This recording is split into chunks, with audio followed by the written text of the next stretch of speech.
Hey guys, tonight we begin with the utterly reckless, occasionally poetic, and often puke-covered experience of getting wasted in medieval times.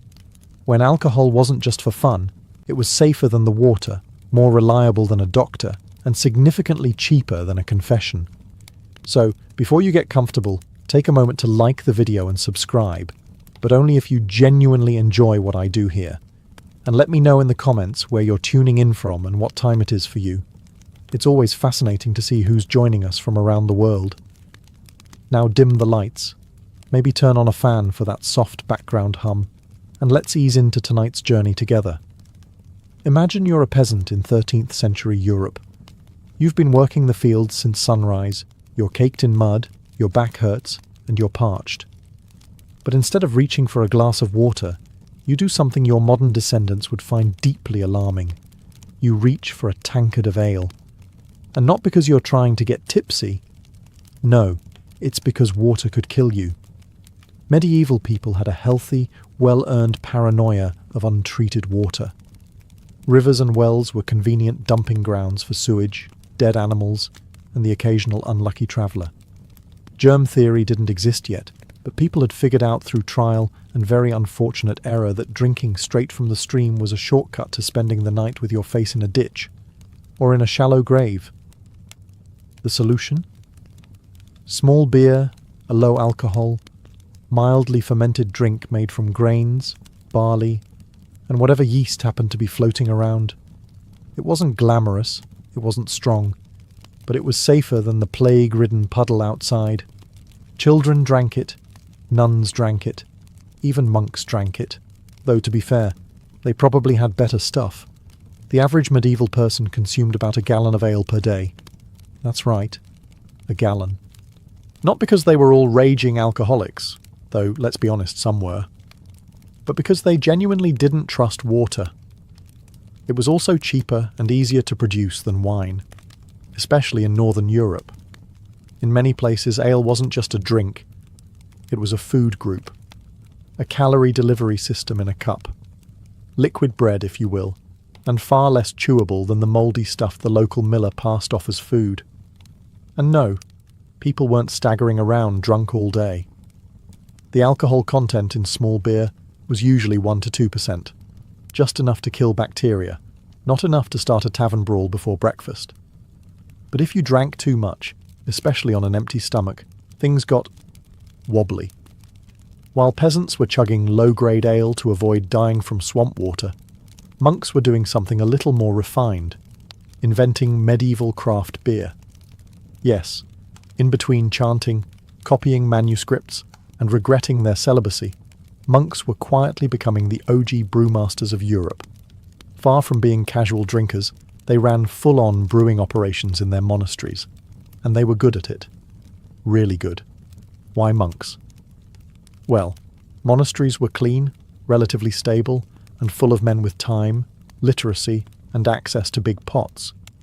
Brewing became part of the monastic routine, just like praying, fasting, and passive-aggressively judging each other's handwriting. They brewed for guests, for pilgrims, for charity, and of course, for themselves. Let's not pretend Brother Pius wasn't sneaking a pint between Vespers and Matins. They also perfected recipes. Unlike peasants who just tossed grains in a pot and hoped for the best, monks documented everything. They measured ingredients. They timed fermentation. They even introduced hops to the process. Yes, hops, the plant that gives beer its bitterness and lets you pretend your IPA addiction is sophisticated. And while regular folks were drinking small beer, monks brewed stronger stuff. Why? Because they could. Also, because during fasting periods, solid food was banned, but beer wasn't. This brilliant theological loophole gave rise to what monks lovingly called liquid bread. It had calories, it had flavour, it had alcohol. What more does a cloistered man need? Some monasteries got so good at it that their beer became famous across regions. Townspeople would visit the abbey not for spiritual enlightenment, but for the booze.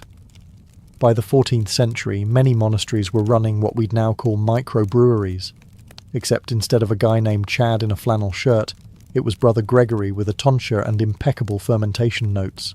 Monastic beer became a brand. Even today, several beers still carry names tied to old monasteries, proving that holy men really understood the sacred relationship between man and mug.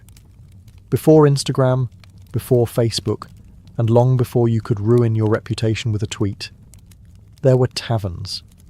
And in medieval times, taverns were where everything happened. Weddings were planned there. Deals were made there. Fights broke out there. And yes, people got properly, gloriously, biblically drunk there. Taverns were the medieval answer to both the office and the town square. You went there to hear news, gossip about your neighbours, argue about taxes, and occasionally find out if someone had been secretly excommunicated. It was basically a medieval Reddit thread, except with more beer and slightly fewer trolls. Slightly.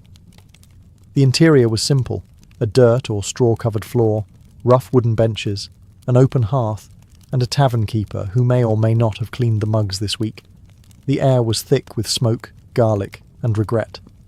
And on busy nights, you might find travelling musicians, dice games, or an impromptu pig auction taking place between rounds. The drink menu? Modest. Usually ale, maybe cider, and if you were lucky or rich, a bit of wine. But no one came for the variety. They came for the chaos. And in a society where most people worked from dawn to dusk in back-breaking conditions, a tavern was more than a drinking hole. It was a pressure valve. It's also where social boundaries blurred, temporarily. In the tavern, peasants could bump shoulders with merchants, clergy might share a bench with the town blacksmith, and occasionally, someone might start speaking Latin after 2 cups, and no one would stop them. Everyone was equal under ale. Until someone knocked over a jug, then all hell broke loose. Of course, not everyone was a fan. Church leaders complained that taverns were dens of sin, and city councils tried regulating them with about as much success as regulating pigeons. But the truth was simple. Taverns were essential. They kept communities together, let steam blow off, and gave people a place to lose arguments, money, and memory, all in one night. In medieval Europe, how drunk you got, and how much dignity you lost in the process, often depended on your social class. Because getting wasted wasn't a one-size-fits-all experience. It came in tiers, like a really unstable wedding cake with a goat sleeping under it. Let's start at the bottom. The peasant. Your average village labourer drank small beer or weak cider throughout the day, not to party, but to stay alive. It was a calorie source, a water substitute, and frankly, one of the few affordable pleasures in a life full of blisters and taxes. Peasants drank from wooden cups, clay jugs, or, if things got really desperate, their hands. Getting wasted wasn't always the goal, but on feast days, you could count on someone waking up in a haystack with no memory and someone else's shoe. Now, slide up the muddy social ladder to the nobility. Here, alcohol was about status. Nobles drank wine, ideally imported, absurdly expensive, and served in a goblet that could double as a helmet. Wine was often sweetened, spiced or perfumed, because nothing says power like drinking something that smells like your grandmother's closet. Feasts in noble courts were liquid marathons, multiple courses, endless refills, and toasts that went on so long you could grow a beard mid-sentence. Getting drunk at court was common, even expected, but it had to be done gracefully. Slurred Latin and wine-stained robes? Forgivable. Throwing up on the bishop's lap? Slightly less so. Then there were the monks and clergy, floating in their own bubble. Technically celibate, occasionally sober. Monasteries brewed beer, but the priests drank wine. For sacramental purposes, of course, which is a polite way of saying they were usually tipsy by Vespers. But whether peasant or noble, the one universal rule was, don't waste it. Alcohol was valuable. Every drop came from labour, fermented, stored, and hauled by someone who'd rather be napping. You drank what you had, and you respected it. Or you got in a fight with the baker and ended up in the stocks. Drinking was the medieval equaliser. It dulled misery for the poor, and inflated egos for the rich. Everyone got something out of it, Some got hangovers, some got legends. So, you might be wondering, what exactly did medieval people drink when they wanted to unwind, or just survive another day of ploughing, plague, or papal taxes? Let's begin with ale, the true backbone of the medieval beverage lineup. It was unfiltered, uncarbonated, and often thick enough to chew. Brewed from barley, oats, or whatever grain hadn't been stolen by rats that week, ale came in multiple strengths: small beer, light, regular ale, buzzworthy, and the kind that made you see angels or start reciting poetry, sometimes both. Next was mead, the drink of choice for those who wanted to feel a bit mythological. Made from fermented honey and water, it was sweet, strong, and popular at feasts, or among people who thought regular beer just wasn't theatrical enough. If Ale was the village plumber, Mead was the bard with the lute and questionable eye contact. Then came wine, mostly for the rich, the monks, and anyone living in southern Europe where grapes were more plentiful than morels. But medieval wine was a far cry from your modern Merlot. It was often sour, weak, and routinely mixed with herbs, spices, or even seawater. Yes, seawater. Nothing says I'm classy like sipping a Cabernet that tastes like brine and regret. You also had cider and perry, fermented apple or pear drinks popular in orchard regions.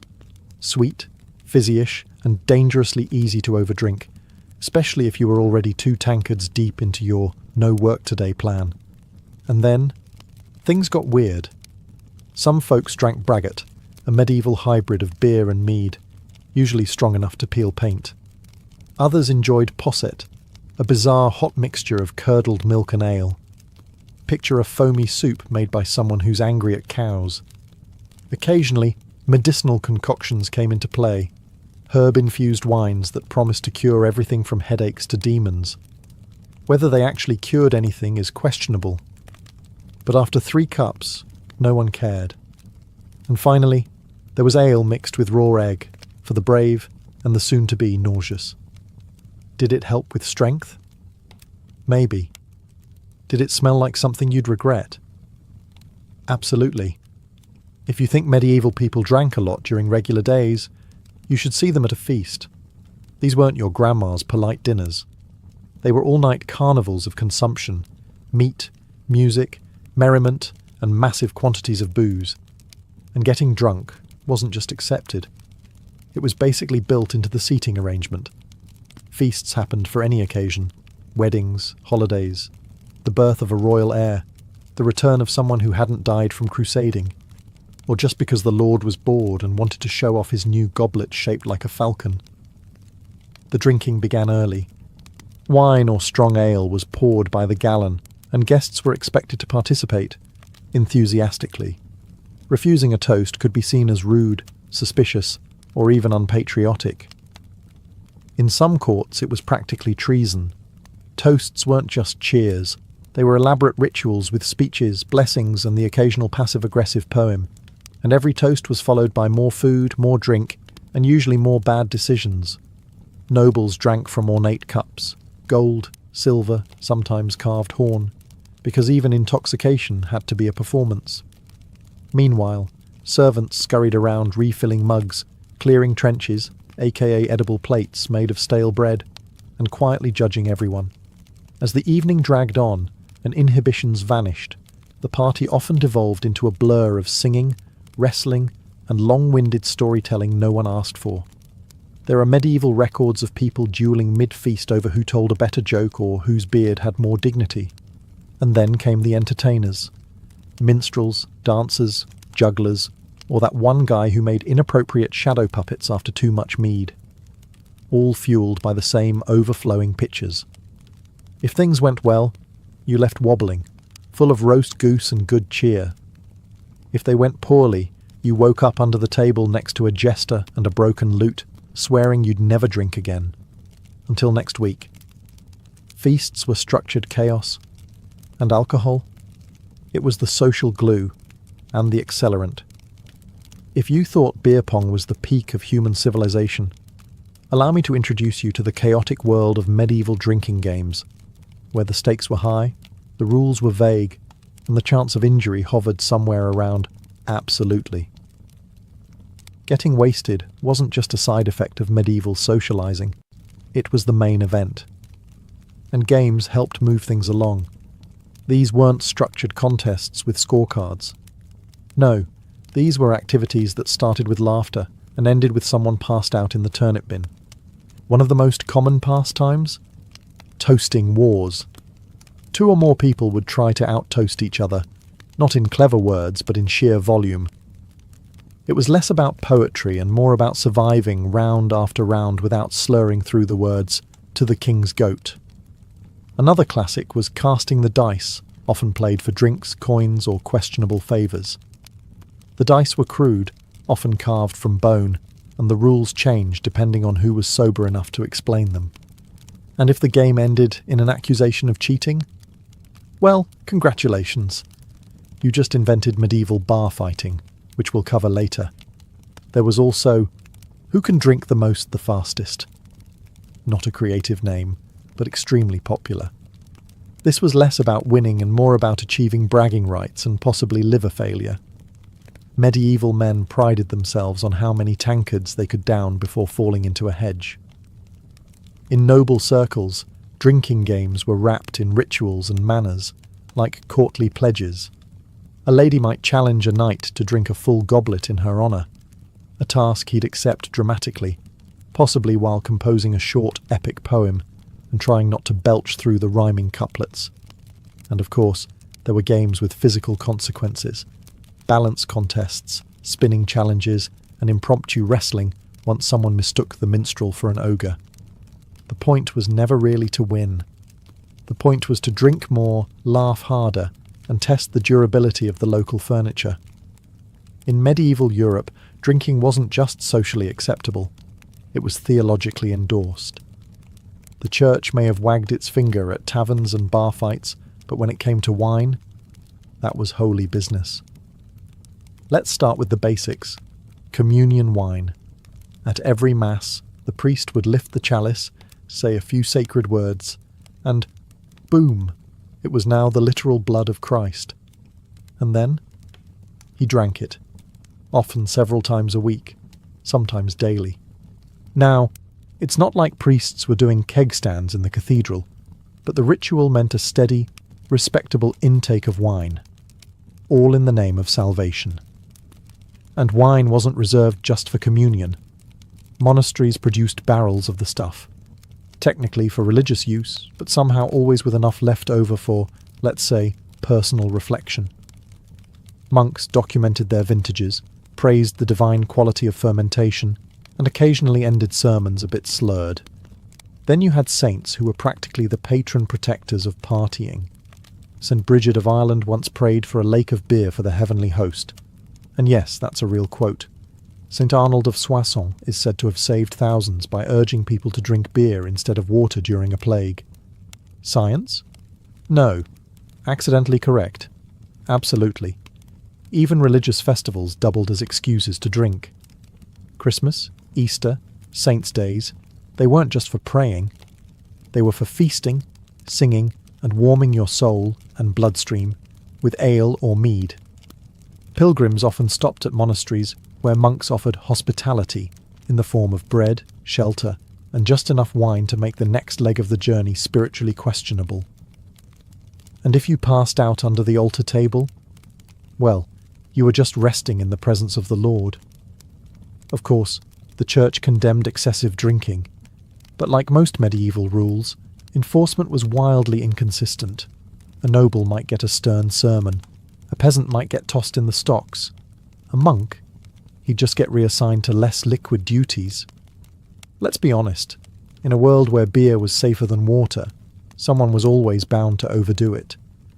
And while medieval society loved a good feast and a bit of booze-fueled cheer, there was a limit. Once you crossed the line from merrily tipsy to shouting at goats and trying to joust a fence, that's when the town stocks came into play.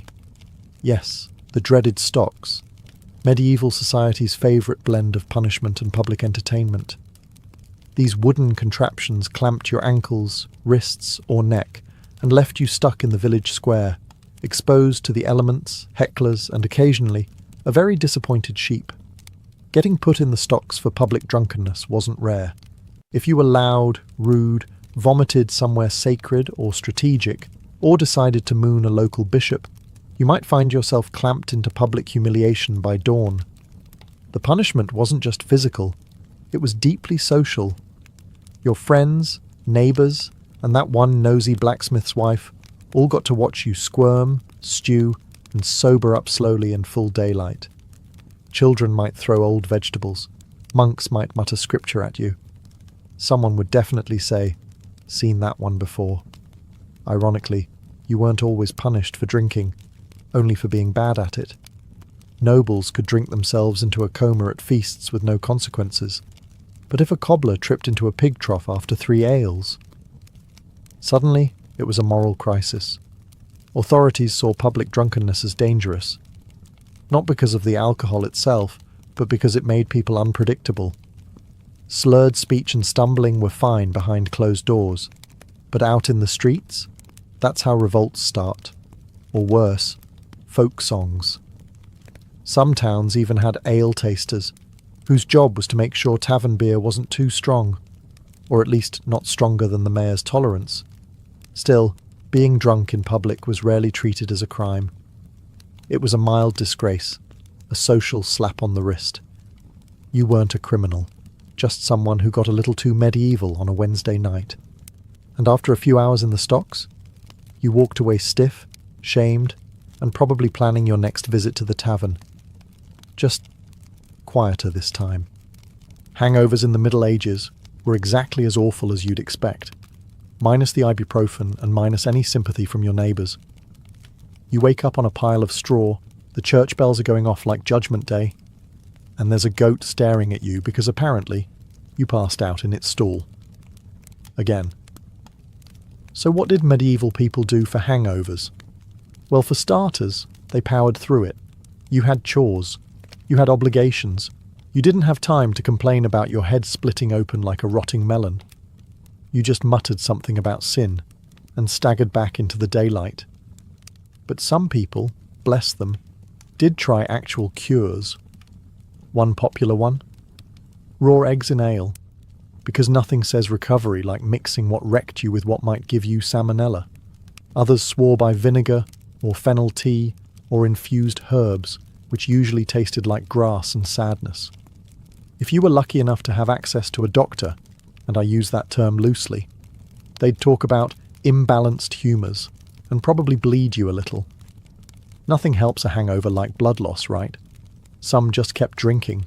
That's not a joke. Hair of the dog wasn't invented yesterday.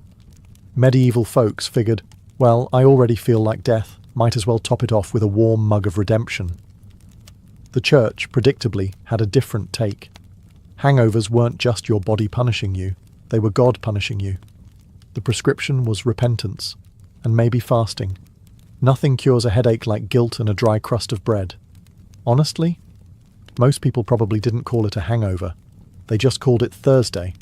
But make no mistake, getting wasted in medieval times had consequences. The difference is, you couldn't tweet about it. You just got up, wiped the ale crust off your face, and hoped nobody remembered what you did with that loot. At some point in history, someone invented alcohol, and about 5 minutes later, someone else got punched in the face with a mug. Welcome to the chaotic world of medieval bar fights, where your honour, your drink, and your questionable singing voice could all get you into trouble. Taverns were not quiet places. They were loud, smoky, smelly, and usually packed to the rafters with people who'd spent all day digging trenches, shoeing horses, or arguing with their landlord, and were now 3 ales deep and feeling bold. Arguments started over just about anything: spilled drinks, unpaid debts, dice games gone wrong, who had the better beard, who insulted whose ox, and occasionally, because someone thought the other guy looked too French. That was an actual insult in certain towns. Weapons weren't supposed to be brought into taverns, but let's be honest, this rule was as effective as modern no-smoking signs in 1990s bars. Daggers, clubs, even walking sticks could turn into weapons if the argument got heated enough. And if you didn't have a weapon? No problem. Tankards were heavy, and so were wooden stools. Tavern brawls ranged from quick shoving matches to full-blown furniture-destroying chaos. Sometimes the tavern keeper stepped in. Sometimes they just watched from a distance, arms crossed, calculating how many tables they'd need to fix in the morning. Local authorities usually didn't care unless someone died, or unless someone important got bruised. If it was just two peasants swinging wildly in the corner, while a lute player kept strumming in denial, it was basically a Friday night. But if a noble or a visiting merchant got involved, suddenly the law showed up and stocks were prepared. Or worse, you were fined a month's wages and banned from the tavern, which was basically medieval exile. Despite the risks, fighting was part of tavern culture. You went in for a drink and a laugh. Sometimes you got both. Sometimes you got a black eye and a story you weren't allowed to tell around your grandmother. Medieval drinking wasn't just a man's game. In fact, if you walked into a tavern or bought ale from the corner stall, there was a good chance a woman had brewed it, sold it, and maybe poured it on your head if you got mouthy. Enter the alewife, one of the most common and underappreciated figures in medieval booze culture. Alewives weren't just women who brewed beer. They were the primary brewers for centuries. Brewing was considered domestic work, like baking or churning butter, except it could get you tipsy and occasionally cursed out by hungover blacksmiths. These women brewed small batches of ale at home, then sold it out of jugs, windows, or tiny stalls called tippling houses. Some operated out of their kitchens, others ran full-on public alehouses. And yes, they could get in trouble, especially if their ale was too strong, too weak, or mysteriously made people hallucinate and fight chickens. Alewives were expected to follow local brewing laws, which changed depending on the town, the year, or the mood of the inspector.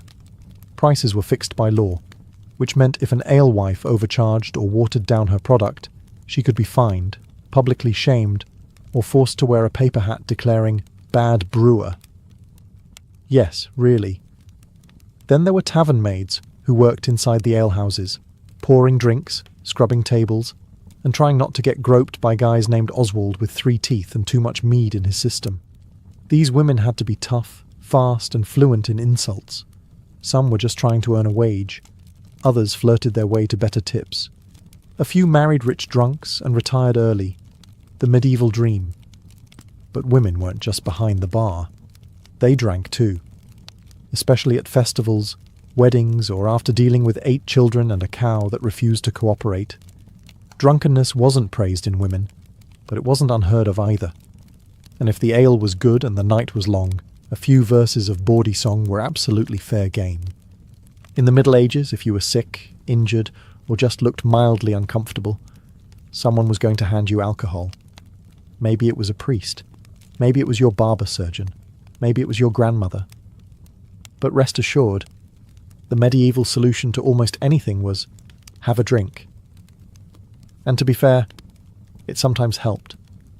Not because alcohol cured anything, but because when you're dizzy, feverish, or bleeding from a jousting mishap, a few cups of wine can take the edge off.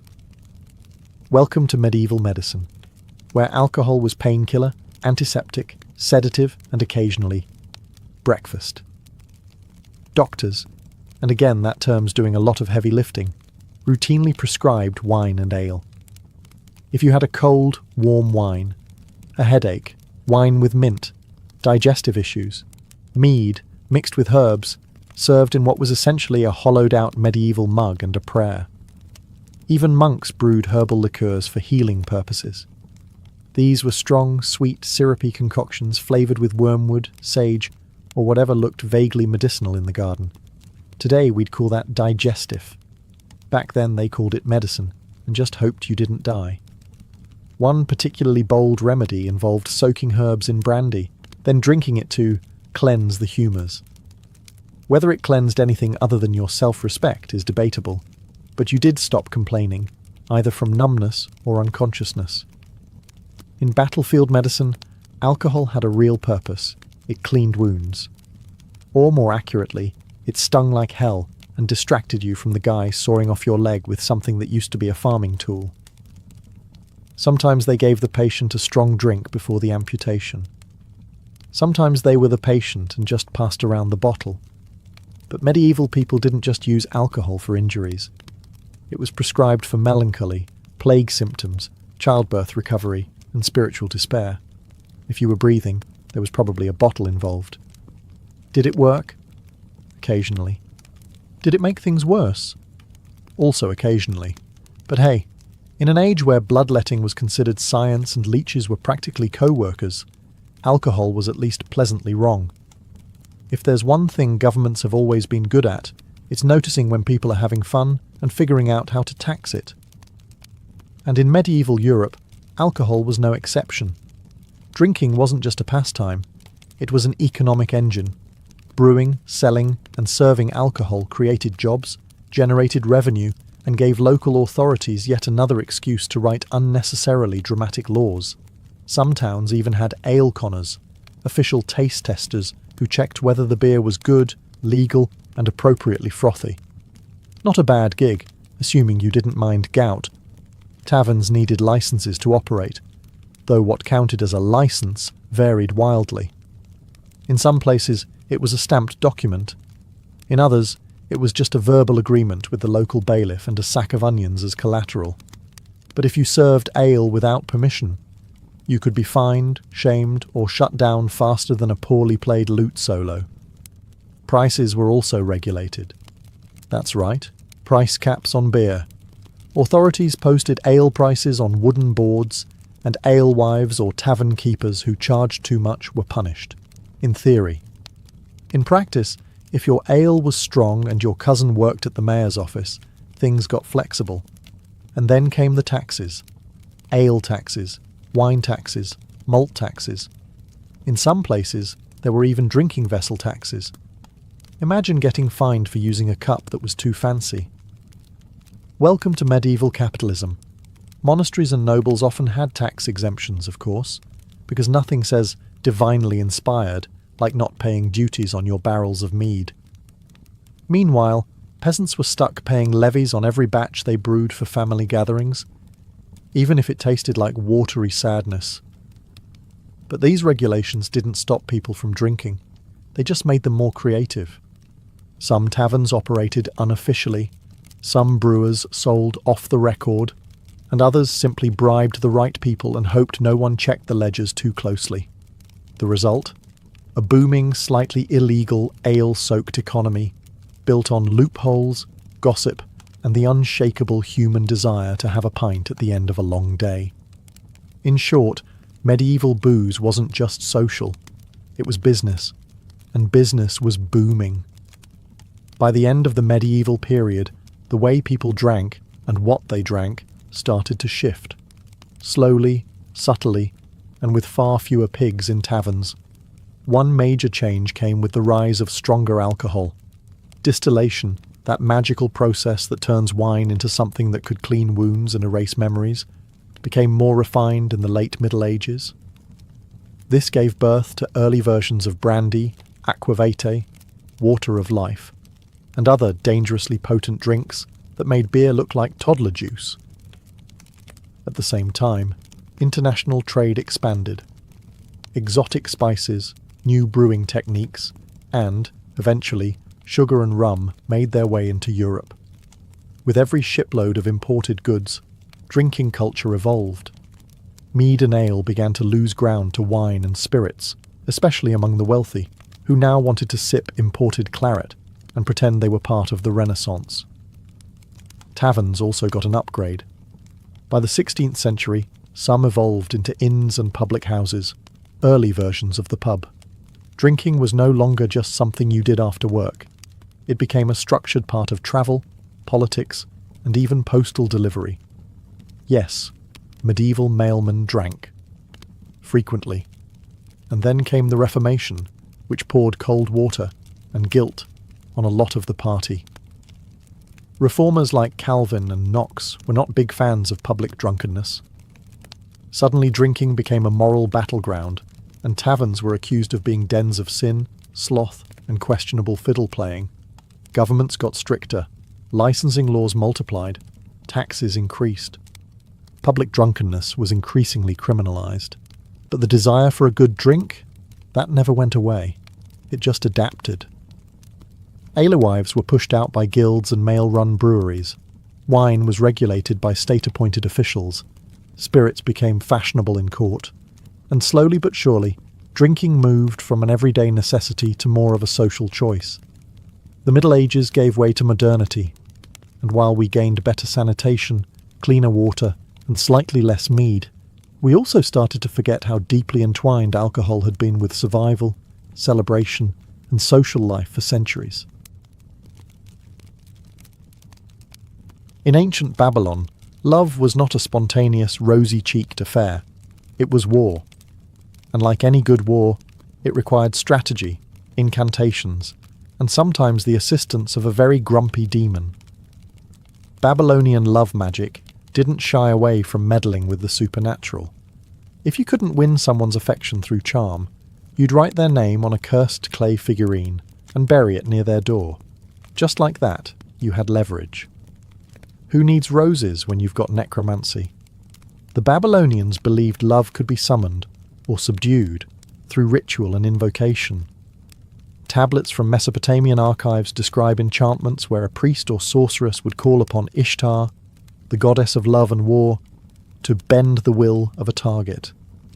And Ishtar was not the gentle, harp-playing type. She once destroyed an entire mountain range because someone dumped her. So, yes, she knew a thing or two about vengeance and passion. Some spells included hair, nail clippings, or drops of blood, organic tokens to tether the lover's soul to the spellcaster. These were either burned in small fires, dissolved into oils, or wrapped inside fabric pouches. These pouches would be buried beneath thresholds or hidden in beds to heat the heart of the desired person. That heating could sometimes cause obsession or madness. But hey, what's love without a little side effect? And it wasn't all about attraction. Babylonian texts also mention apotropaic spells, designed to drive away unwanted suitors or remove a rival's erotic pull. In one particularly nasty charm, a woman asked the gods to make her rival's breath smell like a corpse, subtle, effective, and guaranteed to ruin any moonlit moment. This mix of erotic desire and divine manipulation created a culture where love was a battlefield layered in ash, honey, blood, and whispers. You didn't just hope someone loved you, you dragged them into a cosmic tug-of-war, using scrolls, dolls, and invisible spirits to tip the scale. Love, in Babylon, was rarely mutual. It was an act of will, and when words failed, spells stepped in, etched in cuneiform, whispered to the stars, and sealed with sacred smoke. Babylonian love wasn't pure, but it was potent. In ancient Greece, love spells were less about hearts and flowers, and more about domination and desperation. The Greeks had a specific name for this magical obsession, eros. But it wasn't the gentle affection you'd write poetry about. It was a frenzied, all-consuming madness, more likely to land someone in a temple begging for mercy than walking hand in hand through olive groves. Greek love magic was split into two powerful branches, agoge spells and philia spells. Agoge spells were meant to drag someone, sometimes literally, to the practitioner. Usually used by men, these spells aimed to inflame lust, cause sleeplessness, and even make the victim hallucinate until they surrendered to desire.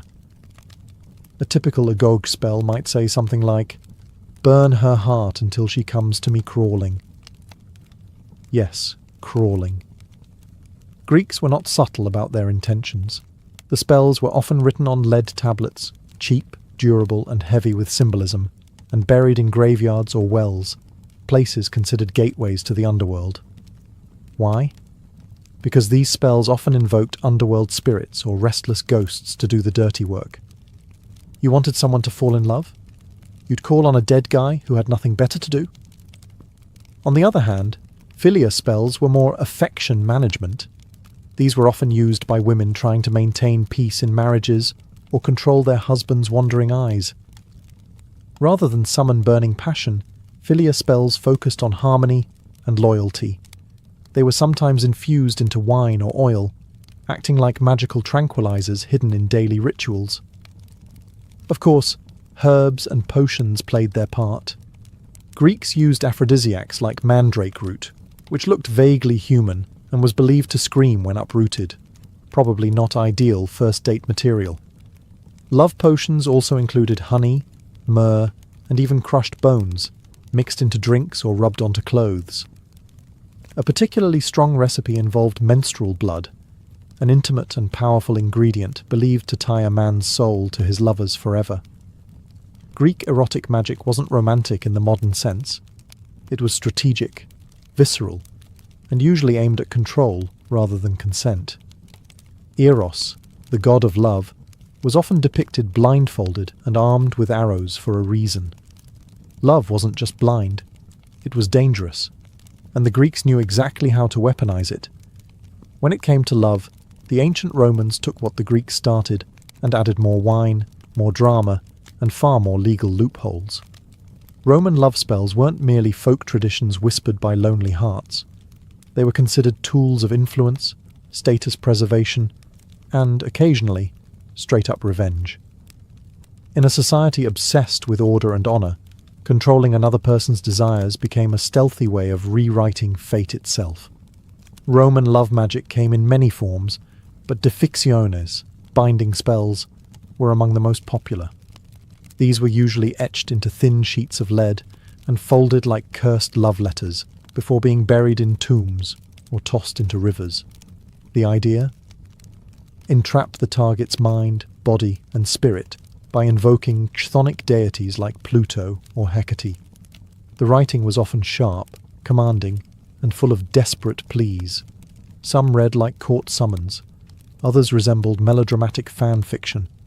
A particularly eerie example from Rome asks that a woman named Victrix burn with love for me, Marcus, like a torch, day and night, until she can no longer bear to be without me. Sounds romantic. Until you realize Marcus buried that spell next to a child's grave to add extra power. Roman ethics. Optional. Perfumes and oils were another avenue for magical manipulation. Women would anoint themselves, or their intended lovers, with concoctions laced with herbs like vervain, mint, or even belladonna, which could sedate or stimulate depending on the dosage. A sweet-smelling woman might not just be trying to impress, she could have been dosing her toga-wearing crush with a micro-love spell in liquid form. One particularly scandalous Roman tactic was the so-called Venus wine, a potent love potion allegedly containing animal parts, exotic herbs, and bodily fluids. Slaves and courtesans were rumoured to slip it into their masters' goblets to tilt the power balance. If the potion didn't work, at least the hangover might spark some vulnerability. Roman law, interestingly, did acknowledge love magic, but not as a crime of passion. Instead, it was lumped into sorcery and considered a public threat if it disrupted property rights or inheritance. Love was all fun and games until someone cursed a senator into celibacy. For the Romans, love was political, magical, and occasionally toxic, just the way they liked it. In ancient Egypt, love was sacred, mystical, and dangerous in the hands of the wrong priest. Egyptian love spells combined religious devotion, poetic metaphor, and, when needed, ruthless manipulation. These weren't the ramblings of a heartbroken teen. They were carefully composed rites, often recorded on papyrus and backed by the authority of deities like Hathor, Isis, and Bez. If your heart was broken in Egypt, you didn't cry, you conjured. Egyptians believed love could be stirred like a potion or unlocked like a tomb, and their magic reflected this. A common technique was the dream spell, in which the spellcaster summoned a god or demon to appear in the dream of the desired person. The spell would whisper, "You long for her, like the desert longs for rain." Elegant? Yes. Manipulative? Absolutely. One recovered papyrus from the Ptolemaic period describes a spell where the target's heart is likened to a captive bird, fluttering endlessly unless reunited with the one who cast the charm. These texts were often written in red ink, considered magically potent, and sometimes included miniature drawings of bound figures or symbolic birds with clipped wings, a visual cue just in case the gods needed reminding. But it wasn't all about metaphor. Physical objects had power too. Wax figurines were used to represent both the spellcaster and the target. These dolls were anointed with perfumes, pierced with needles, or placed in jars with inscribed love formulas. And depending on the goal, passion or punishment, the results varied wildly. Want affection. Rub the doll with lotus oil. Want revenge for rejection. Add scorpion venom. Potions were popular, often involving ingredients like honey, wine, mandrake root, and, unsurprisingly, blood. Some spells even required menstrual blood mixed with beer, which was believed to bind the man's soul to the woman through shared essence. Offer that at a modern cocktail bar and see how it goes. What truly set Egyptian love magic apart was its divine undertone. These weren't mere tricks, they were invocations. Love and lust were seen as natural extensions of divine will. But divine will could be influenced with the right hymn, the right words, and a properly charged amulet. Ingredients that walked the line between medicine, magic, and outright poison. You weren't just wooing someone with roses. You were slipping them a cocktail of hallucinogens, animal parts, and sometimes your own bodily fluids. If modern dating is complicated, at least it doesn't usually involve powdered mummy. In ancient love magic, ingredients weren't chosen for their smell or taste. They were selected for symbolic and spiritual force. The more potent or taboo the object, the more power it was believed to have. Hair, fingernails, spit, and menstrual blood were commonly used because they contained personal essence. To bind someone, you needed part of them, or part of yourself. But some recipes went well beyond the personal.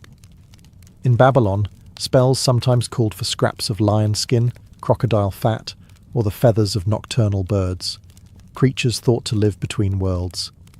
In Egypt, scorpion venom might be smeared onto amulets or mixed with myrrh to stir both desire and dread. In Rome, spells occasionally included the ashes of burned bones, or, disturbingly, the remains of condemned criminals. If love couldn't be earned, it would be stolen from the world of the dead. One particularly twisted Greek recipe instructed the user to obtain the bones of a bat, grind them with honey and wine, and leave the mixture beneath a moonlit statue of Aphrodite. Drink it, and your target would become mad with desire. Of course, they might also become mad, full stop. Many potions blurred the line between aphrodisiac and poison. Belladonna, mandrake, and henbane were all popular ingredients. Taken in the right amount, they induced lightheadedness and emotional openness. Taken in the wrong amount, well, let's just say love became eternal, in a tombstone kind of way. And while men often wielded love spells to incite lust, women frequently used more subtle means: clothing enchantments, food magic, or charm bags sewn with silken herbs. These might be hidden in pillows or hung beneath beds. One Babylonian spell even instructs a woman to anoint her breasts with a sacred oil before embracing her lover, making the moment both erotic and enchanted. Not all ancient love spells were meant to ignite passion. Some were curses in disguise, wrapped in seductive words but loaded with venom. These weren't about mutual desire. They were about domination, humiliation, or vengeance. And their true goal wasn't love, it was control. In ancient Greece and Rome, many so-called love spells were actually diffictiones, binding curses meant to overwhelm the will of the victim. They might be phrased sweetly. May she think of no other man but me? But their methods were sinister. The idea was to shatter a person's emotional independence, rendering them sleepless, obsessed, and emotionally enslaved. If that sounds like psychological warfare, it was. These spells often targeted the mind and body. A popular Greek curse would ask deities of the underworld to bind the target's arms, legs, tongue, and even genitals, rendering them helpless unless they came crawling back to the spellcaster. Lead tablets inscribed with these curses were folded tightly, symbolizing the sealed fate of the victim, and deposited in graves, wells, or crossroads, all liminal places where divine and human realms met. One infamous Roman example begged Pluto to turn her thoughts into madness until she seeks me out in the streets. It included specific bodily instructions. Bind her knees so she cannot dance with another. Bind her lips so she cannot kiss another. It wasn't romance. It was emotional kidnapping, complete with ghostly accomplices. Sometimes these love curses included a second victim, a rival. In that case, the spell would redirect all of the target's passion to the caster, while simultaneously ruining the rival's chances. One spell from Carthage curses a woman's competitor with hair loss, a rotting voice, and womb sickness. A terrifying way to ensure she wouldn't be anyone's object of affection. Even in Egypt, where love magic often took poetic forms, curses seeped in. Some spells invoked lion-headed deities to tear apart a target's peace of mind until they submitted. Others used figurines of the victim, stabbed, burned, or broken, while reciting verses to bind their heart to the practitioner. Despite the elaborate rituals and eerie curses, ancient love magic wasn't always hidden in temples or carved into cryptic tablets. Much of it lived in the ordinary, woven into the routines of daily life. For many, casting a love spell was as natural as brushing one's hair or pouring wine. Magic wasn't separate from reality, it was embedded in it. In bustling markets from Babylon to Athens, vendors didn't just sell figs and perfumes, they also sold magical charms. Small amulets made from carnelian, hematite, or bronze were carried in tunics or sewn into garments to attract affection or shield against unwanted advances. Some were shaped like phalluses, others like tiny hands or eyes, symbols believed to either charm or ward off lust. A girl might wear one when hoping to catch the attention of a suitor. A wife might tuck one under her mattress to keep her husband loyal. Love magic also slipped into food. Meals were prepared with more than just spice, there was intent. In Rome, women were known to stir aphrodisiacs into sauces, pour honeyed wine laced with herbs, or serve bread kneaded with whispered spells. One Egyptian charm directed the user to breathe into the cooking pot and speak the beloved's name 3 times. Dinner became a slow seduction, each bite a step closer to enchantment. Even cosmetics weren't immune. Ancient Greek women ground special herbs into their eye kohl or lip pigments, believing it would make their gaze irresistible. A spell from the Hellenistic period instructed a woman to recite lines from a hymn to Aphrodite while applying rouge, transforming her daily beautifying routine into a sacred act of attraction. Clothing, too, carried magic. A Babylonian text recommends washing a garment in enchanted water before offering it to a potential lover. In doing so, the shirt itself became a charm. And if that lover wore it? The spell was said to tighten like a net. These everyday spells weren't always grand or theatrical. They were subtle, intimate, performed in kitchens, bedrooms, and bathhouses. To the ancients, love magic wasn't reserved for desperate sorcerers or vengeful aristocrats. It was for everyone. For all their seductive promises, ancient love spells were never guaranteed to work, and when they did, the consequences could be disturbing, even tragic. While many spellcasters imagined a blissful union as the result of their magical efforts, ancient texts and warnings suggest that love magic often unraveled in unexpected and terrifying ways. The same spell meant to bind a lover could just as easily summon illness, madness, or divine punishment. In Greece and Rome, philosophers and priests alike cautioned against meddling with the will of others. Theophrastus mocked those who relied on love potions, portraying them as foolish and desperate. Pliny the Elder flat out labelled love magic as dangerous superstition, warning that its practitioners were either deluded or criminal. Even in magical papyri, cautionary lines were often included. Do not call upon this spirit unless you are ready to accept what follows. And what followed could be grotesque. One Roman legend tells of a man driven mad by a failed spell. He wandered the streets at night, calling out the name of a woman he no longer recognized. In another tale, a woman who used a potion to secure her husband's fidelity found herself the target of his obsession. As he became violent and paranoid, convinced she was unfaithful despite her original intentions. Some spells even warned that the gods might turn on the user. In Egypt, invoking Hathor or Isis without proper offerings could anger the deity, bringing misfortune instead of romance. One recovered scroll states, "If she is not meant to love you, your heart shall know sorrow tenfold." That's ancient for, don't try to force it. Rivals could also fight back. A targeted woman might hire a counter-magician to unbind her from the original spell or to curse the practitioner in return. These magical feuds could escalate into full-blown hex wars, with spells flying in both directions, sometimes over years. Protective charms, salt circles, and sacred words were all part of the defense. Perhaps most chillingly, love spells often succeeded in creating obsession rather than affection.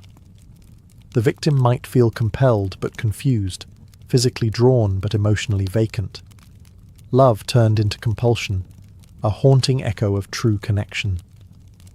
Though the gods of Babylon have long fallen silent and Roman grave tablets have crumbled, the heartbeat of ancient love magic never truly stopped. It simply adapted. The spells, potions, and rituals of the ancient world evolved, repackaged into folk traditions, whispered superstitions, and even self-help rituals we still see today. Take the concept of the love potion. While modern science scoffs at the idea of aphrodisiac elixirs, the shelves of health stores still overflow with tonics promising enhanced attraction, deeper intimacy, or natural magnetism. Ancient herbs like mandrake, damiana, and ginseng still find their way into teas and oils meant to rekindle passion. We may not invoke Venus or Ishtar anymore, but the desire to bottle love remains strong.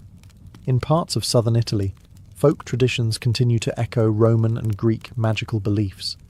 Red ribbons tied under mattresses, herbal sachets hidden in clothing, and whispered charms passed down through grandmothers mirror the rituals once practiced in classical temples and street corners alike. In parts of the Middle East and North Africa, fragments of Egyptian and Mesopotamian love magic survive in talismans worn discreetly or spells spoken during cooking. Even in pop culture, ancient love magic lives on. Films, books, and songs often portray the enchanted lover, whether it's a vampire compelled by a blood bond or a potion slipping into a wine glass at just the right moment. The trope of the love spell gone wrong remains a favourite storyline, reflecting ancient warnings that passion conjured by force may unravel into chaos. More curiously, modern psychology has uncovered parallels between old spells and techniques used to increase attraction. Mirroring body language, using scent to trigger emotional memory, or timing confessions to maximize emotional impact. Were those ancient spellcasters simply using proto-psychological hacks, cloaked in divine language and ritual drama? Today, love spells are still sold online, though now dressed in pastel branding and witchy aesthetics. Etsy shops offer customized candle spells, while TikTok hosts manifestation tutorials that wouldn't seem out of place on a Greek papyrus scroll. In the end, ancient love magic wasn't just about getting someone to love you. It was about regaining control in the face of longing. That impulse, timeless, desperate, beautifully human, remains with us. We still chase that same alchemy, to be seen, desired, chosen.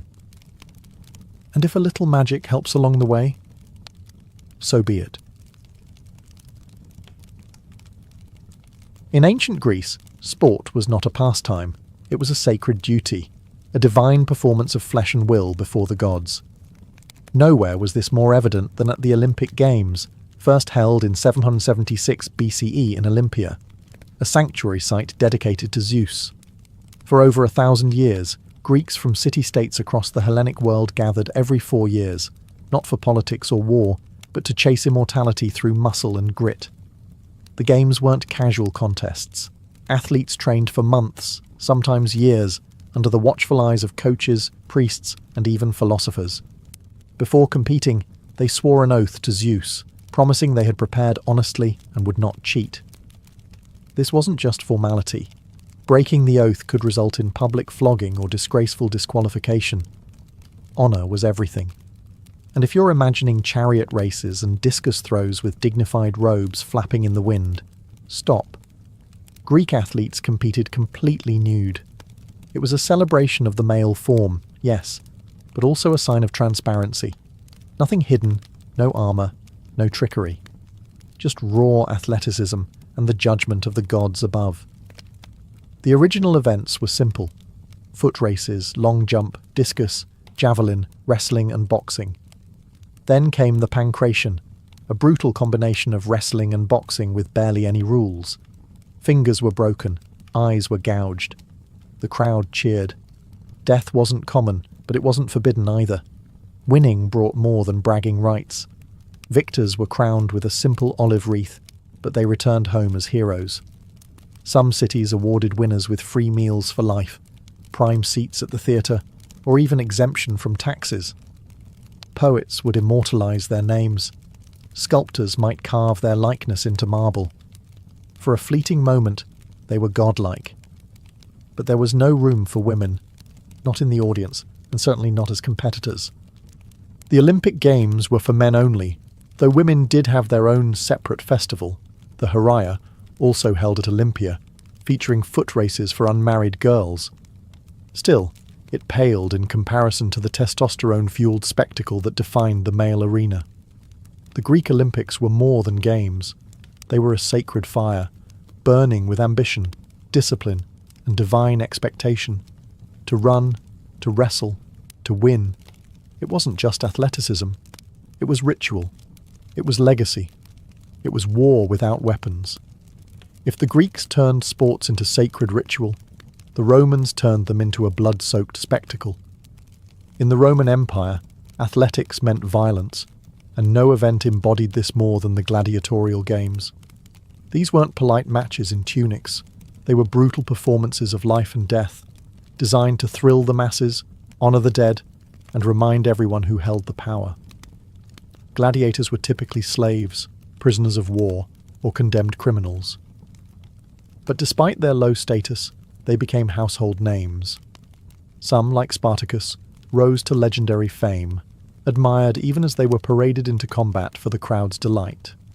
Trained in special schools called ludi, these men, and occasionally women, were taught to fight with discipline, precision, and flair. The more theatrical, the better. Bleeding was part of the entertainment. The most famous arena was, of course, the Colosseum in Rome, an engineering marvel that could hold up to 50,000 spectators. Events were free, paid for by emperors and politicians eager to win public favour. Bread and circuses, they called it. Keep the people fed and entertained, and they won't ask too many questions about corruption or conquest. Combat styles varied. Some gladiators fought with swords and shields, secutores, others with nets and tridents, retiarii. Each type had its own strengths, weaknesses, and costume, carefully curated to keep matchups unpredictable and exciting. The games also included mock sea battles, wild animal hunts, and public executions. It was athleticism meets theatre meets horror. But not every fight ended in death. Contrary to popular belief, most matches ended when one fighter conceded. Killing a well-trained gladiator was bad for business. These fighters were investments. Only the editor, the person sponsoring the games, could decide if a loser lived or died. And yes, the infamous thumbs up or down gesture. Probably a myth. Ancient sources are ambiguous, so let's chalk that up to Hollywood flair. Despite their blood-stained purpose, some gladiators achieved celebrity status. They received gifts, fan letters. Yes, ancient graffiti has been found praising their beautiful thighs, and sometimes even freedom. Retired gladiators could become trainers, bodyguards, or minor celebrities. Long before football, baseball, or basketball, the peoples of Mesoamerica played a game that was part sport, part religious drama, and part cosmic allegory. Known today as the Mesoamerican ball game, or by its Nahuatl name, Olamalistli, this was no weekend leisure activity. It was a sacred rite, a political tool, and occasionally a death sentence. Played by the Olmecs, Maya, and Aztecs, The game involved a heavy rubber ball, sometimes weighing as much as 4 kilograms, that players had to keep in motion using only their hips, elbows, knees, or thighs. No hands allowed. The goal varied by region and era, but in many cases it involved hitting the ball through a vertical stone ring mounted high on the court wall. Considering the size of the ball and the limited body parts allowed, scoring a point was nothing short of miraculous. The courts, known as tlachtli or pok-to-pok arenas, were shaped like a capital I, with sloping sides and often surrounded by carvings depicting gods, warriors, and scenes of sacrifice. These weren't your average playgrounds. They were stages where the divine and human collided. And it wasn't just about winning or losing. The ball game was deeply symbolic. It represented the eternal battle between life and death, day and night, the gods and the underworld. In some versions of the myth, the game was reenacting the journey of the hero twins from the Maya Popol Vuh, who descended into the underworld and played against death itself. The most controversial element: ritual sacrifice. Contrary to popular myth, not all games ended in death, but many important matches, especially those tied to religious festivals, did. The sacrificed weren't always the losers either. In some elite contexts, the captain of the winning team was offered as a noble tribute to the gods, ascending, in theory, to divine favour through death.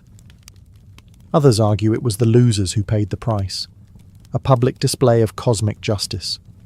What's undeniable is the cultural weight of the game. It wasn't mere entertainment. It was theology in motion. The thud of the rubber ball echoed through temple plazas, a heartbeat of belief, identity, and power. When it came to physical activity, the ancient Egyptians blended leisure, ritual, and preparation for the afterlife. Sports weren't simply a diversion. They were reflections of cosmic balance, royal power, and divine order. While they lacked massive public arenas like the Greeks or Romans, Egyptian society still nurtured athleticism with a spiritual undercurrent that made every movement meaningful. Wrestling was perhaps the most visually documented of all ancient Egyptian sports. Tomb paintings dating back over 4,000 years show pairs of young men locked in grapples, executing complex throws and holds that wouldn't look out of place in modern judo. These weren't staged performances. They were serious training exercises that emphasized discipline, coordination, and balance. Wrestling was often used to train soldiers and elite guards, but it also had ritual significance, symbolizing the eternal struggle between order, Mahat, and chaos. Archery was another vital sport, especially for the pharaohs. Depictions of rulers firing arrows from chariots, sometimes while the vehicle was in motion, were not just records of skill, but political propaganda. A strong pharaoh was a divinely approved one, and mastery of the bow was proof of divine favour and martial readiness. During festivals, kings would sometimes demonstrate their prowess by shooting arrows through copper rings, surrounded by cheering priests and nobles. Rowing competitions also held a place in ancient Egyptian life, especially along the Nile. Crews of young men competed in ceremonial regattas, their synchronized strokes reflecting discipline and unity. These weren't just for sport. They honored the gods and recreated mythical journeys, like the solar bark of Ra crossing the heavens. For the everyday Egyptian, sports included tug-of-war, leapfrog-like jumping games, and rhythmic dancing, activities both joyful and communal.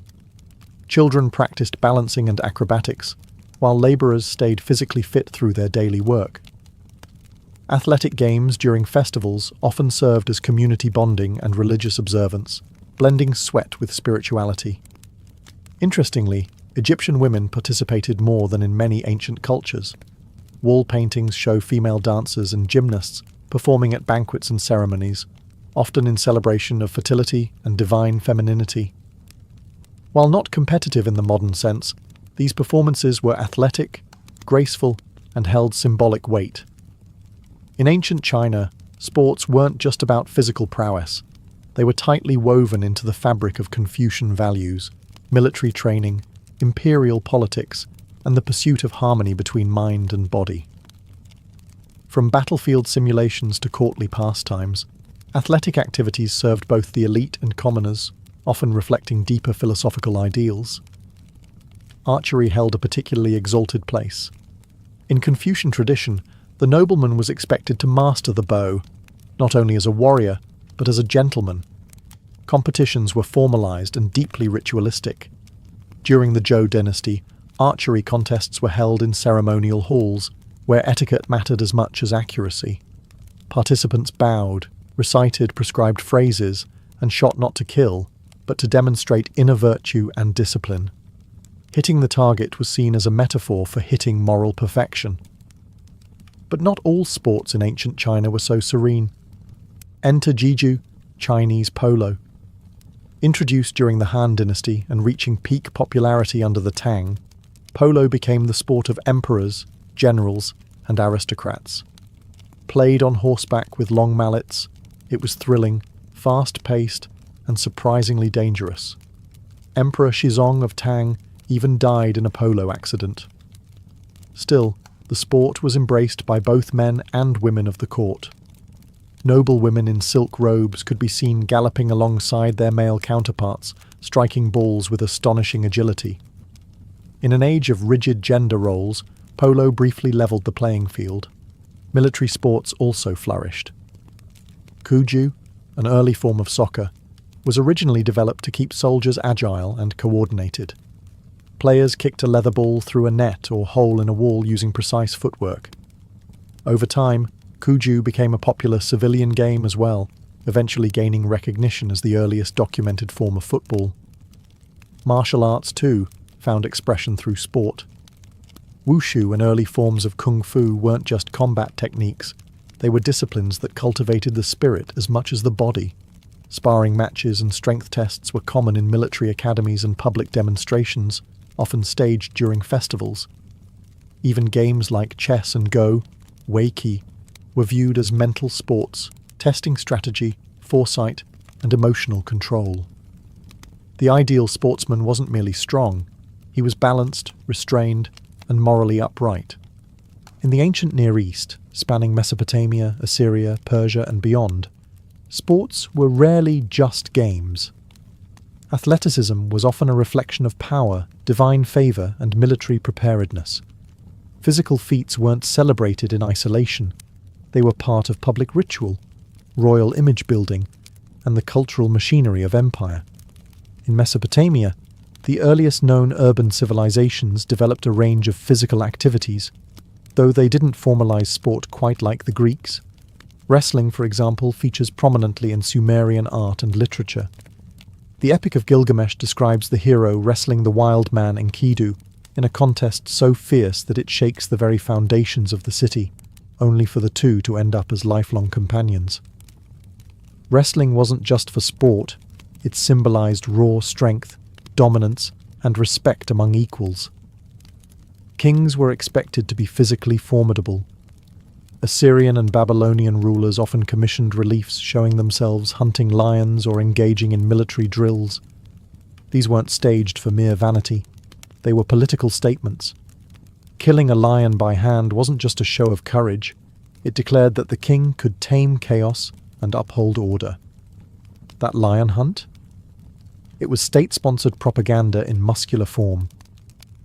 The Persians under the Achaemenid Empire developed one of the earliest formalized military training programs that blended athletics with ethics. Young boys were taught to ride a horse, draw a bow, and speak the truth, a triad that fused sport, warfare, and moral education. Archery and horse riding were both vital, not just for battle readiness, but as symbols of elite status. Public displays of strength also played a role in temple rituals. Festivals often included competitions like foot races, stone lifting, or even ceremonial fights, depending on the region and deity being honoured. These events were watched by priests, officials, and sometimes even kings, reinforcing the idea that the body, like the city or the cosmos, needed to be strong and disciplined.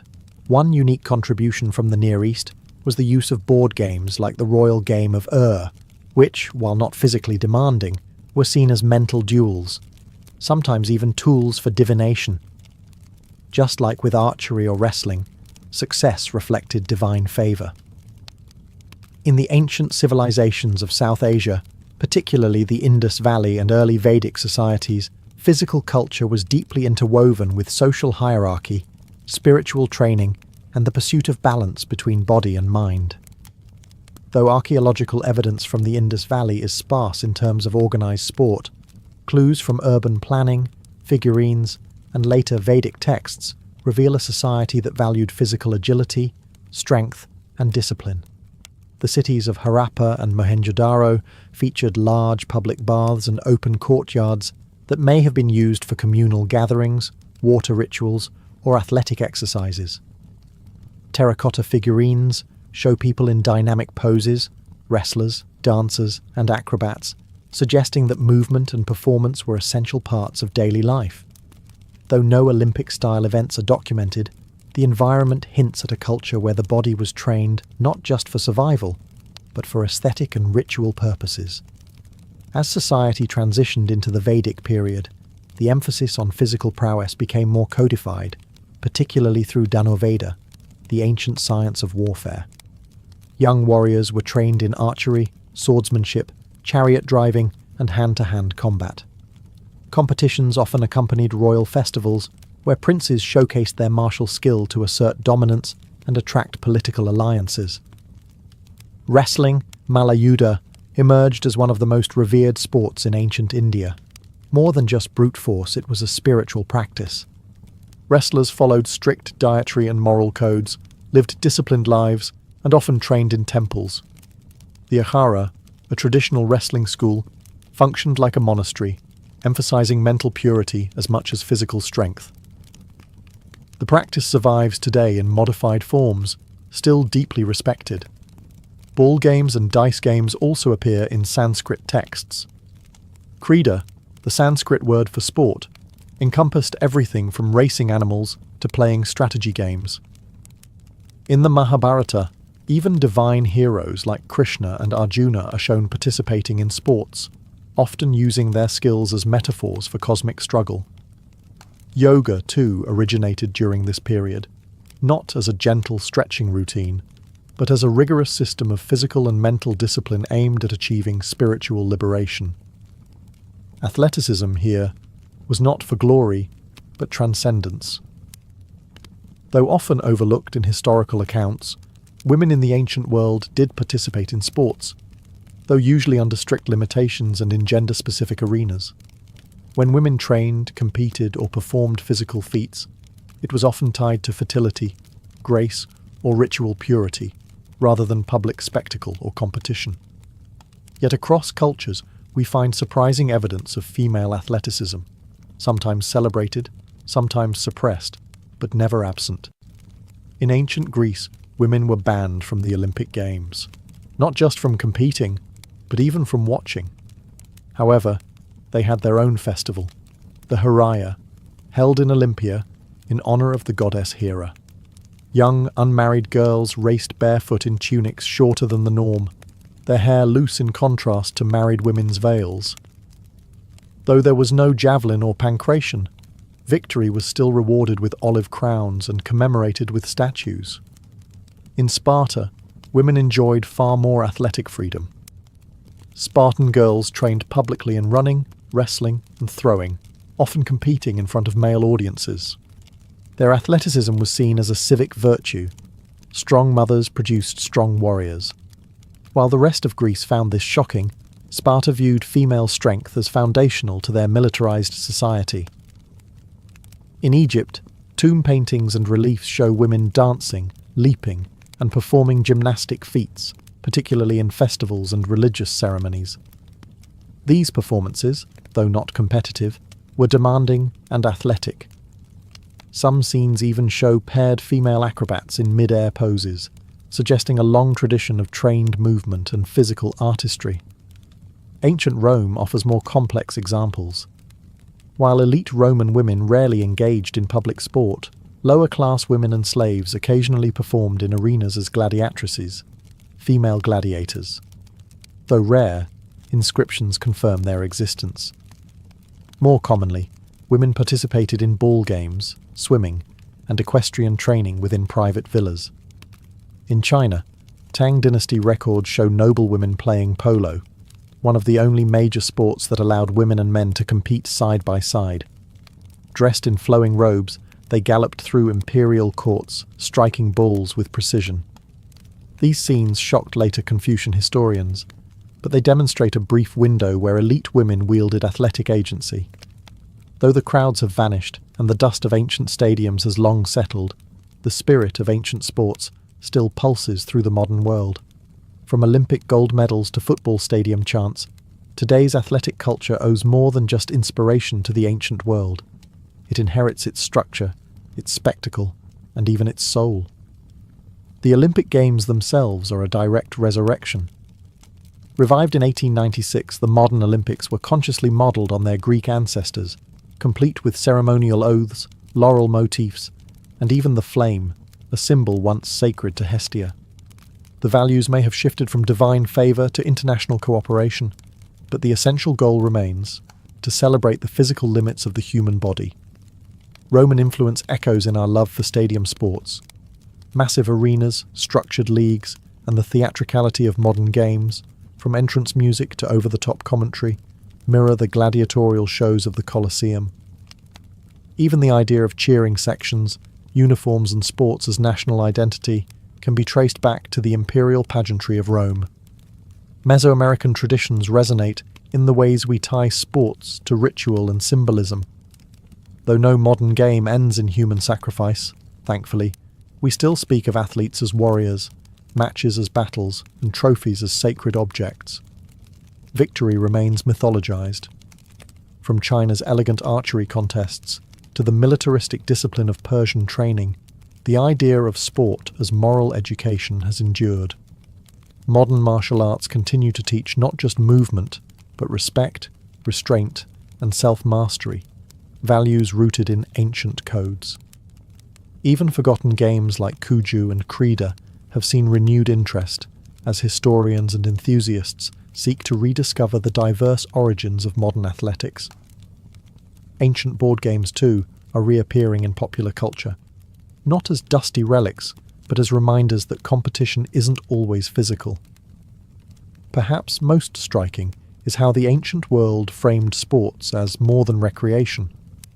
They were political tools, religious expressions, and acts of identity.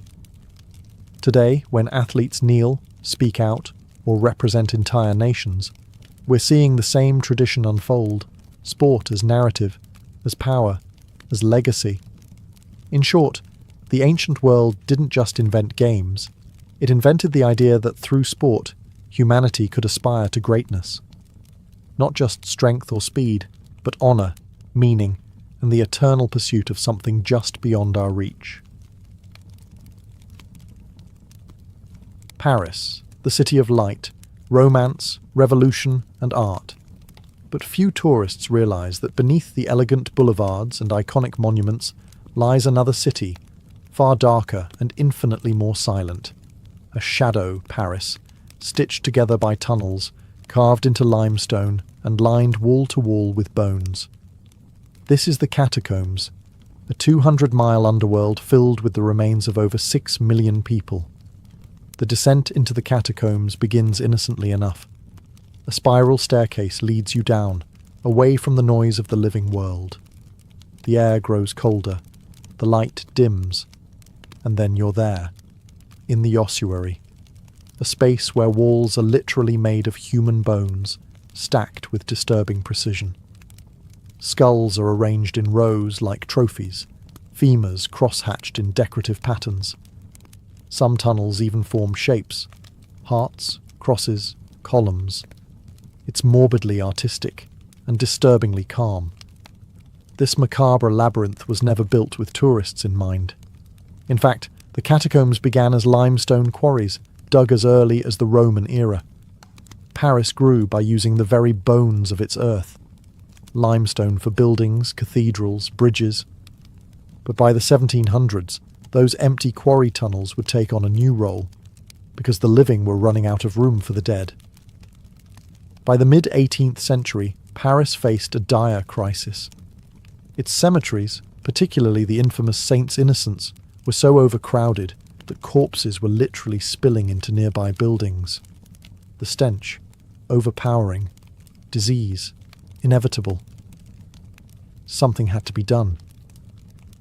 In 1786, officials began exhuming millions of corpses from overflowing graveyards and relocating them into the abandoned quarries. Workers moved cartloads of bones under cover of night, a grim procession lit by torchlight. The bones were dumped at first, then rearranged later into the haunting formations we see today. It wasn't just sanitation, it was spectacle. The result is a vast necropolis beneath a modern metropolis, a place where time stands still, where bones of plague victims, revolutionaries, and medieval monks rest side by side.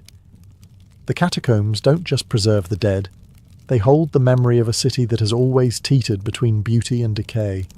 So while Paris above sparkles with elegance, below it sleeps, silent, dark, and watching. By the mid-1700s, Paris was running out of space, not for the living, but for the dead. Cemeteries had become overburdened to the point of collapse, quite literally.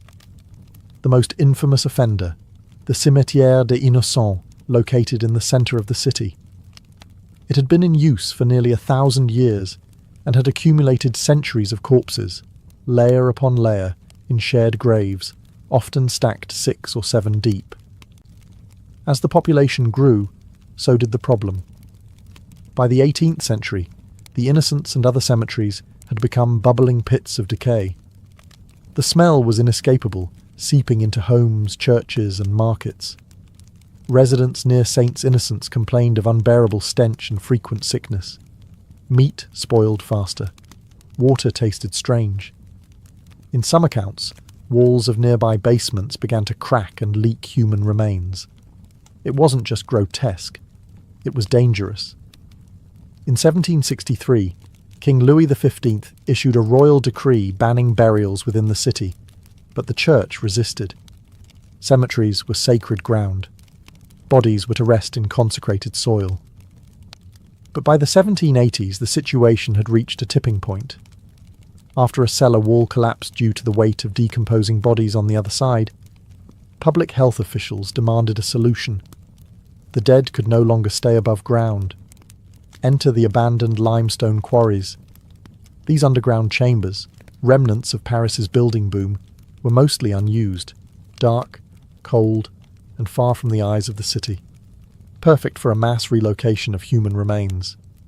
In 1786, authorities began transferring bones from Saints Innocents to the subterranean network. The work was conducted at night, out of public view. Workers wore long robes, and the carts of bones were draped in black cloth. Priests accompanied the processions, chanting the rites of the dead. It was equal parts grim and reverent.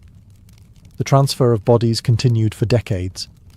Other cemeteries were emptied too, Saint-Étienne-de-Grès, Madeleine, and Montmartre among them. As more bones filled the tunnels, officials began arranging them into patterns, both to save space and to provide a sombre sense of order. This crisis, born of too many dead and too little land, created one of the world's most chilling monuments. The catacombs weren't just a solution, they were a reminder that even in death, the city must be managed. Step into the ossuary section of the catacombs of Paris, and it becomes instantly clear. This is no random bone dump. This is architecture. A cold, meticulous symmetry crafted not from stone or brick, but from human remains. Skulls line the walls in neat rows, framed by femurs and tibias. Some sections form patterns, hearts, crosses, arches. Every structure is built not just to store bones, but to transform them into a kind of subterranean art. This transformation didn't happen by accident. It was the work of Louis-Étienne Héricard de Thury, the inspector of quarries during the early 19th century. While earlier transfers had simply involved piling bones in heaps, Héricard had a different vision. He believed the catacombs could serve as a moral and aesthetic monument, both a solution to overcrowded cemeteries and a reflection on the transience of life. Under his direction, the ossuary was cleaned, organised, and arranged into the haunting gallery we see today. The bones themselves, taken from millions of bodies, were anonymous. There are no names, no tombstones, just bone upon bone, arranged like library shelves of the dead. The only identifiers are plaques, small stone markers denoting which cemetery the remains came from, and the year they were transferred. In some sections, poetic inscriptions appear. One reads, "Stop. This is the Empire of Death." Structural stability was a concern too. The bones weren't just decoration. They were used to reinforce the existing tunnels. In some places, bones are packed behind retaining walls, hidden from view but essential for holding up the narrow corridors. Engineers had to be careful. They were working beneath the very city of Paris, and a collapse would mean more than just ruined tunnels. It could take whole neighbourhoods with it. Lighting was sparse in the early days, just flickering oil lamps or torches that made the shadows dance across eye sockets and rib cages. Today, electric lights make the scenes less ominous, but no less surreal. This wasn't simply an ossuary, it was an engineered underworld, a blend of functionality, respect, and macabre display, a space designed to humble the living and give silent voice to the countless dead. Here, every wall is a reminder. Architecture can be beautiful and terrifying. Walk a few steps deeper into the catacombs of Paris, and the faces blur, because there are none. 6 million bodies reduced to identical bones, no names, no epitaphs, just rows upon rows of anonymous skulls, silently watching. But behind this eerie uniformity lies a haunting question. Who are they? The answer is everyone. The catacombs hold the remains of ordinary Parisians who lived and died over centuries. Bakers, servants, priests, midwives, soldiers, children. People who once crowded the city's cramped neighbourhoods, who walked its muddy streets and worshipped in its cathedrals. When their graves overflowed and cemeteries began to rot, they were moved here, becoming part of this great subterranean ossuary. Some of the bones belong to victims of plagues, especially the Black Death and later cholera outbreaks. Disease killed in such numbers that cemeteries became mass graves. Others died in famines, fires, or childbirth. Some had been buried for centuries and were mostly skeletal when exhumed. Others had barely decomposed. The process of relocating them was unpleasant, grim, and unsentimental.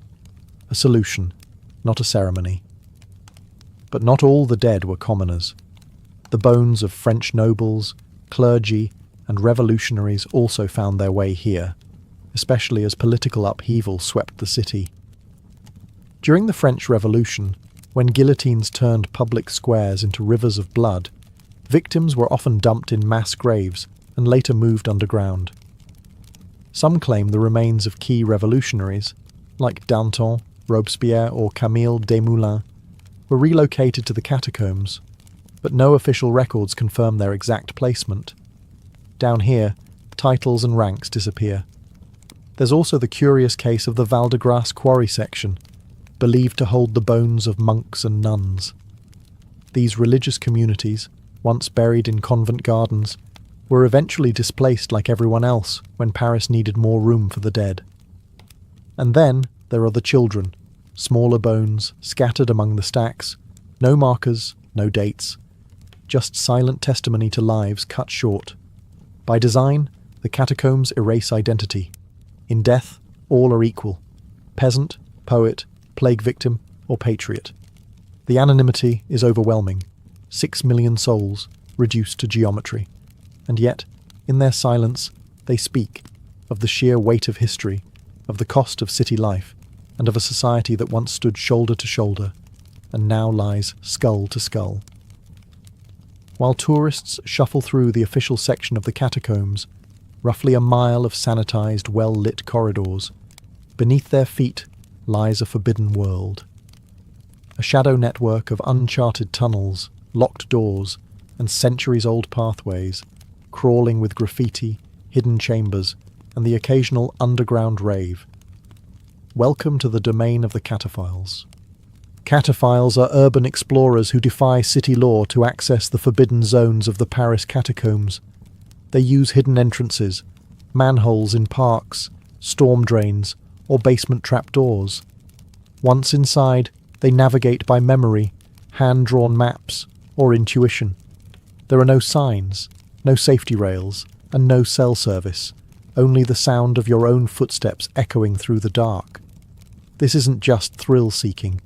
For many cataphiles, the catacombs are a second city, a sacred space of history, rebellion, and creativity. Over decades, they've carved out rooms in the tunnels, makeshift libraries, art galleries, and even cinemas. Some host clandestine parties deep underground, generators, speakers, and candlelight illuminating a dance floor built over stacked bones. The cataphile community is tight-knit and fiercely protective. Entry is often by invitation only. Newcomers, called tourists, are often tested for respect and survival skills. The golden rule: never disturb the bones, never tag sacred sites, and never get caught, because this is all illegal. In 1955, French authorities declared all unofficial exploration of the catacombs prohibited. The risks were, and are, real. The tunnels are unstable in places, prone to collapse. Some are flooded. Others are filled with tight crawl spaces and dead ends that can disorient even seasoned explorers. Over the years, there have been injuries, arrests, and even deaths. In one notorious case, a man went missing for days and was found delirious in a remote section, guided out only by search dogs. Despite the dangers, the city's catacomb police, the cataflics, struggle to stop the trespassing. The system is simply too vast. Every time a known entrance is sealed, a new one is found.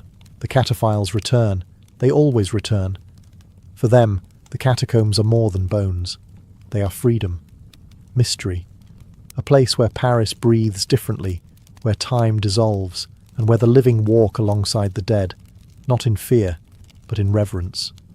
Wander deep enough into the Paris catacombs, and the silence gives way. Not to voices, but to symbols. Messages scratched into limestone. Cryptic arrows, names, faces. Cryptic poetry in fading paint. This is the language of the tunnels. A tapestry of graffiti, signs, and secret codes left by generations of cataphiles, workers, soldiers, and the dead. Some of the oldest markings come from quarrymen, centuries before the catacombs became a burial site. These early miners carved dates, initials, and directional arrows into the walls to track where they'd been. Many engraved their names with pride, like time-stamped signatures in the earth. Others marked exits, stone quality, or left sketches, simple images of pickaxes, candles, even ships. These weren't just idle doodles. They were survival tools in a lightless maze. Once the catacombs became an ossuary, a new language emerged. Carved plaques from the 18th and 19th centuries that label which cemetery the bones came from. Some include haunting epigrams. Where is death? Always behind you. Others quote scripture or Latin maxims about the vanity of life and the certainty of death. But deeper in the forbidden zones, modern hands have added their own voice. Cataphile graffiti flourished in the 20th century. Some pieces are artistic masterpieces, elaborate murals painted by flashlight, entire walls transformed into glowing skeletons, mythical beasts, or surreal portraits. Other markings are practical. Arrows pointing toward known exits, nicknames etched into stone, or coded directions like GV Chalak 30 Mins to Montrouge. The tunnels have their own unofficial map, an oral cartography passed among cataphiles. Locations bear cryptic names. The beach, a sand-filled cavern. The cellar, the cathedral, the sandbox. Some walls are nicknamed for the images on them. The mushroom forest, the elephant room. Without this insider knowledge, getting lost isn't just possible. It's almost guaranteed. There are also marks of occupation. Candle holders carved into walls, benches made of scavenged stone, rusted hinges where makeshift doors once stood. Some explorers bring stencils or ink stamps, marking their visits like underground passports. Others leave behind poems, bottle caps, or small figurines, quiet offerings to a world of eternal night. In the catacombs, language becomes legacy. Every scrawl, every arrow, every whisper in paint is part of an evolving chronicle telling us someone was here, someone passed through, and someone wanted to be remembered. During times of war, the Paris catacombs were more than a macabre curiosity. They became a battlefield in the shadows. Beneath the streets, while bombs fell and regimes shifted above, the catacombs served as shelter, hideout, and strategic weapon. For centuries, they've been a part of Paris's wartime story, quiet, secretive, and essential. During the French Revolution, bones were still being transferred underground, but the tunnels were already becoming more than storage. As the guillotine claimed heads by day, the catacombs absorbed the mounting remains by night. Rumours swirled that revolutionaries used the tunnels to move undetected across the city, plotting in the dark. These passages weren't just for the dead, they were tactical. In World War II, the catacombs entered a new chapter of intrigue. When Nazi Germany occupied Paris in 1940, the Wehrmacht and the SS mapped sections of the catacombs for military use. In one infamous case, a bunker was constructed beneath the Lycée Montaigne, right within the tunnel system. Hidden from the Allies, it served as a command post, complete with reinforced walls, supply storage, and communication lines. But the resistance was watching. The French resistance, ever resourceful, also used the catacombs. Underneath enemy-controlled Paris, they navigated these tunnels with expert knowledge, staging ambushes, smuggling weapons, and conducting meetings in the echoing dark. It was a game of subterranean cat and mouse. One level below the Nazis, French fighters moved like ghosts. The cataphiles of the time, those already familiar with the unofficial sections, became invaluable.